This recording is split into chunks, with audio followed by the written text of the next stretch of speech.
Merci, je vous le disais tout à l'heure, donc l'annonce de la composition du premier gouvernement Rocard est donc différée. L'information a été confirmée officiellement à l'Elysée. Est-ce qu'on a d'autres précisions à l'hôtel Matignon? Rachid, je vous aperçois, je pense que vous nous entendez et que nous vous entendons bien là maintenant. Je vous entends et j'espère que vous m'entendez. Oui, Henri, Michel Rocard prend son temps. En revenant tout à l'heure de l'Elysée, le Premier ministre nous a lancé cette phrase toute simple: je ne vous ai jamais dit que c'était pour ce soir.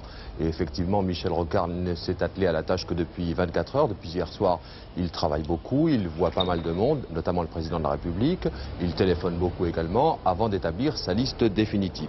Cela étant dit, il y a bien évidemment des difficultés à résoudre, des accords à trouver avec l'Elysée et puis des susceptibilités à ménager, notamment du côté du Parti socialiste. Cela étant dit, la nomination d'un nouveau premier secrétaire du PS interfère-t-elle sur la composition du gouvernement, comme le pensent certains?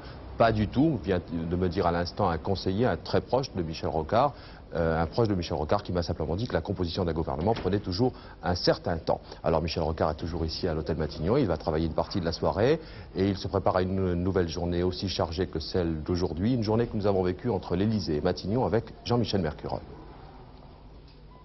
Dans un instant. Matignon, ce matin, dès 8h30, Michel Rocard a pris possession de son bureau de Premier ministre, celui-là même occupé hier encore par Jacques Chirac. Seul collaborateur officiel pour le moment, Jean-Paul Huchon, son directeur de cabinet. Occupation principale, la formation du gouvernement. Rien de bien visible, mis à part la venue de Pierre Bérégovoy, puis celle de Michel Delbarre, deux personnages très certainement appelés à de hautes fonctions. L'Elysée, 16h30.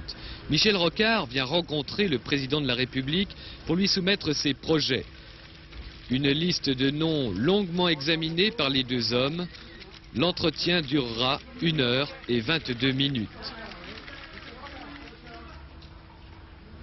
À sa sortie, le Premier ministre est raccompagné par Jacques Attali, le plus proche conseiller de François Mitterrand. Michel Rocard ne fait aucune déclaration, mais sa façon ravie de poser devant la sollicitation des photographes indique qu'il n'est pas inquiet sur la formation de son gouvernement, même s'il sait déjà qu'elle est remise à demain.